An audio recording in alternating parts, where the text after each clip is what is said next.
70,000 ممبروں سے علی کو گالیاں دی گئی. بغضاً لابیک. کس نے آ کے گالیاں ختم کی؟ عمر ابن عبد العزیز نے. کہتا میں کیسے ختم کرتا؟ معاشرے میں یہ بات اتنی جڑ پکڑ لی تھی لوگ، جوانوں کے ذہنوں میں، لوگوں کے، کہ ولی کو کچھ سمجھتے ہی نہیں تھے. اب میں لعنت کیسے ختم کرواتا؟ اس نے ایک ترکیب ڈھونڈی.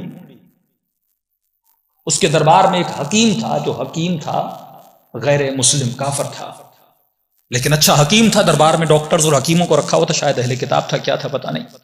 اس نے اس کو بٹھایا اور اپنے دربار میں اپنے تمام تر بنو امیہ کے فقہا کو جمع کیا کہ جمع ہو جاؤ. فقہا جمع ہوئے. حکیم کو پہلے سے سکھایا، سارے ڈائیلاگز یاد کروائے کہ مجھے یہ کہنا، مجھ سے یہ پوچھنا. کیا کروں؟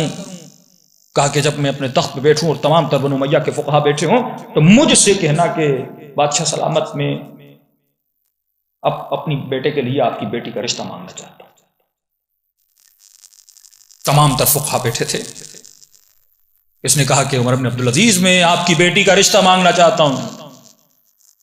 عمر بن عبدالعزیز کہا کہ یہ ممکن نہیں ہے کیونکہ تو کافر ہے، میں مسلم ہوں، اور مسلم کافر کو بیٹی نہیں دیتا. اس نے کہا عمر بن عبدالعزیز اگر ایسا ہے تو یہ بتا پھر تیرے نبی نے بیٹی علی کو کیوں دی تھی؟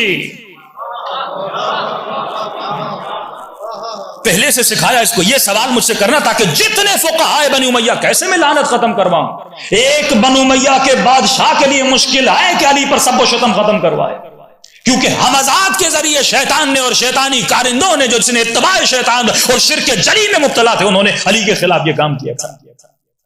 کہ بادشاہ سلامت اگر ایسا ہے تم بیٹی نہیں دے سکتے تو یہ بتاؤ تمہارے نبی نے علی کو بیٹی کیوں دی تھی؟ اس نے کہا کہ علی اکابر امت سے تھے اسی لیے دی تھی. کہ اگر علی اکابر امت سے تھے پھر تیرے ممبروں سے علی پر لعنت کیوں کی جاتی ہے؟ بتاؤ علی کو برا بھلا کیوں کہا جاتا ہے؟ یہ کہنا تھا. عمر بن عبدالعزیز اپنے فقہا کو کہا کہ جواب دو اس کا، کیوں لعنت بھیجی جاتی ہے ممبروں سے اور شام کے ممبروں سے، اور حکومت اسلامی میں کیوں علی کو برا بھلا کہا جاتا ہے؟ جواب دو. ایک مسیح سوال کر رہا ہے، سارے فقہا خاموش. اس نے کہا اگر تیرے پاس جواب نہیں تو آج کے بعد ممبر سے کوئی علی کو برا بھلا نہیں کہے گا.